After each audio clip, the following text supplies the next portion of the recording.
থাকবে না। কেন আমাদের ভিতরে আল্লাহ নাই বটে, কিন্তু আল্লাহর একটা পাওয়ার আছে যেটাকে রূহ বলে। কুলির রূহ মিন আমরি রব্বি।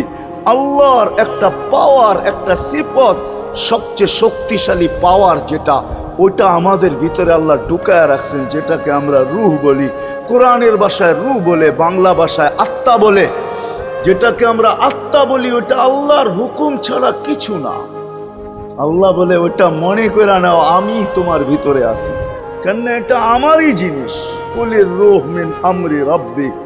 আমাকে পৃথক করলে আর তুমি থাকবে না, তখন তোমার চক্ষু থাকবে আইন লা তানজুর, তোমার চক্ষু থাকবে দেখবে না। উদুন লা তাসমা, কান থাকবে শুনবে না। লিসান লা তান্তিক, জবান থাকবে কিন্তু জিহ্বা থাকবে কিন্তু বলবে না। আকলুন লা তুমাইয়িজ, তোমার মগজ থাকবে ভালো মন্দ বুঝবে না। কলব লা তাতাফাক্কার, দিল থাকবে কিন্তু চিন্তা করার ক্ষমতা তোমার থাকবে না।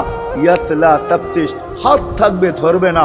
রিজল লা তামশি, পাও থাকবে চলবে না। তুমি হবে লাশ।